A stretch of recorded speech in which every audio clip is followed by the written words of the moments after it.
Today, we're going to look at none other than the Kings of 2023. The UConn Huskies were absolutely dominant in their 2023 run. We're going to look at, in particular, where I think they can be exploited.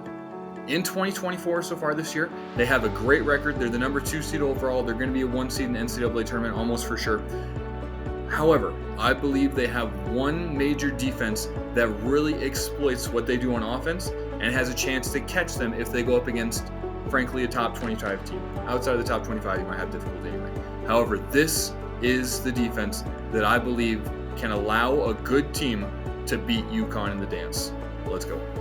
The first game we're going to look at is UConn versus Kansas. Kansas is the first team, I believe, that laid a blueprint on how to defend UConn efficiently. Okay, we're going to discuss what essentially their 4 rules were. Okay. So the first thing is UConn shoots the ball extremely well. You got to stay glued to their shooters on the perimeter. You have to. You cannot be lackadaisical with it. Okay. So each of the defenders here, you see your man. You are connected to him. You do not have any open shots for Caravan, Spencer, Newton, any of their good shooters.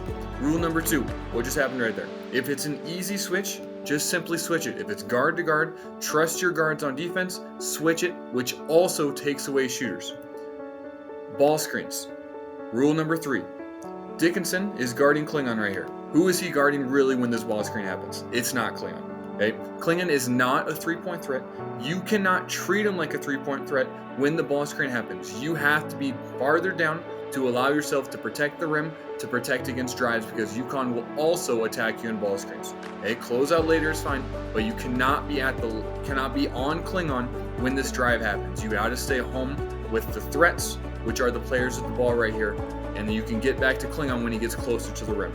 Okay. And so, frankly, to be clear, I don't think Kansas played the perfect style of defense against UConn. However, they got the closest up until the last team that we covered today. Okay, so agreeing, switch, 100%. Rule number 4, when this screen occurs, if it's an off-ball screen or an all-ball screen, the person going over or going against whoever's getting screened, you have to go over. UConn is too good of shooting threats. You cannot leave them available to essentially pull up into a 3 right here. You have to go over and keep hands in their face to make sure they do not shoot those open 3s. Okay, Dickinson again is playing off. Another good switch. You have help inside in the paint is crucial. All right, now we're going to jump to UConn versus North Carolina. This was immediately following the Kansas game. And the big thing is North Carolina essentially ran the same game plan as Kansas. They just ran it with one key asterisk, which is why I believe UConn was able to beat them pretty easily. So we can see the first off, we can see drop off here with the ball screen. Guards are attached to shooters. Same thing, switch right there, go over the screen, doing basically all the same concepts. Switch this. The big issue happens, I believe, in this interaction right here. Okay, so we can see after this little fake dribble handoff, Baycott is guarding Klingon. What's the difference between this and a little bit what Dickinson, but what does this allow right here? This allows 2 shooters on this side, whatever it is, it allows them to operate inside the paint without a rim protector. The rim protector, Baycott here, is somewhere in between being up on Klingon versus being all the way back here by the rim. Okay, so he is neither preventing this pass, nor is he taking away the rim, so the end conclusion of the pass. He is somewhere in no man's land. This simply cannot exist. So first off, this probably could have been a pass to a layup right here, but the issue is UConn is just so good at this concept that they'll just move it to the other side, clear out the lane again, and do the exact same concept. And again, he was in his face like late, but instead, because he was late, it allowed for a pass. There's no one there to prevent it, and easy layup for UConn.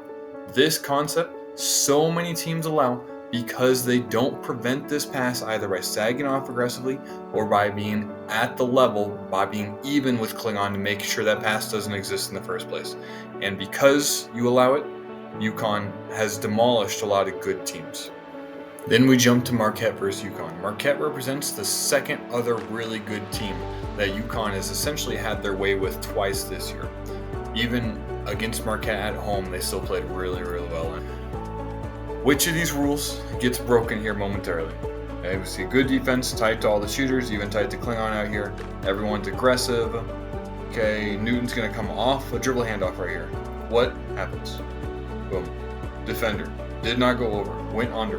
UConn is too good of shooters to get caught going under a screen. They will shoot this and they will hit it at 38% plus all game long. Example number 2. Same situation. They were watching how Marquette guards. Everyone is tight to the screen, worried about it. This is one big issue here. UConn has such good shooters that you have to be so sure what your help responsibilities are if you're going to rotate, which is why I would prefer a defense that doesn't require any rotation at all, which I'm going to show you here in a second. Okay, so you get here, Gold is worried about the rotation, which means this defender has to worry about 2 people, which means a spot-on pass from Spencer here, another wide open 3. 38%. That's 38% from 3. Uncontested. Absolutely uncontested because Marquette was worried about rotation. You cannot do that against UConn. And then finally, we go to the team that played the single best defense against UConn. And not only did they do it once, they did it twice.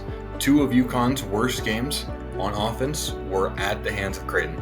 So now let's look and discuss what did Creighton do that worked so well. So first thing, shooter coming off screens. What do? You go over the top. Just like we talked about. You cannot allow them to get open looks from 3 over the top. Okay, ball screen, dribble handoffs, doesn't matter, over the top. Again, we saw it right there. Now Kalkbrenner, what is he doing? Is he out on the perimeter next to Klingon? No. He is protecting the rim. This has 2 things. 1, if they get a downhill drive, there's somebody there. 2, as we just talked about, UConn does such a good job with cuts, and this takes away any potential cuts from UConn. Okay? And then the third concept that I also like, 5 is the only relative non-shooter for UConn, and so in a game of trade-offs, you're okay with letting 5 shoot from the outside because it's like 28 or 29 relative to like 38 to 40% for the other 3 on the court. Okay? So in the long run, you're playing a calculated game of what can lead to the least efficient shot for your opponent, and Creighton does this unbelievably well. Where's Kalkbrenner? Not even remotely worried about anything. This cut right here could have led to an open layup against some teams that would have had their post player out on the perimeter. But instead, Kalkbrenner's just chilling in the paint. Yeah, it looks ridiculous. However, is it efficient? Yes, very efficient. And it's frankly easier for everyone else because you don't even have to have the most athletic dudes on the perimeter because you're trailing behind them. You know you can get beat because you have help in the middle. Okay? Sagging off aggressively. Ball screen, go over the top. Force the guards to operate in tight spaces, and this is almost a great pass by Newton, but he faces so much traffic on the inside that it forces difficult shots, difficult passes, and that's a win for Creighton. I legitimately think if UConn doesn't face this style of defense, they are the absolute favorite to win the tournament in my eyes. If they do face this style of defense in, let's say, Sweet 16 and beyond, I think there's a good chance they could get beat simply because of how effective this defense is against them in particular. Unless Dan Hurley is able to find a way to mitigate it, which he hasn't done yet despite playing Creighton twice, then they could potentially run into some issues. The good news is that theoretically every college team, every college coach has seen Creighton do this, and they've been like, nah, we'll play our style of defense and have it be less efficient. So, I mean, I don't know. Maybe they just won't run into it. It's quite possible. Again, 23 going over the screen. You want Newton to go downhill. You want him to go downhill into your big. Yeah, sometimes he's going to make it. Yeah, sometimes you're going to get a foul. That's life. I mean, that's competitive college basketball. Stay attached to shooters. You got to live with this as a trade-off and say that he's going to miss more of those he's going to make. To be completely honest, going into this tournament, I think that UConn is probably my favorite regardless of the defense that goes against them.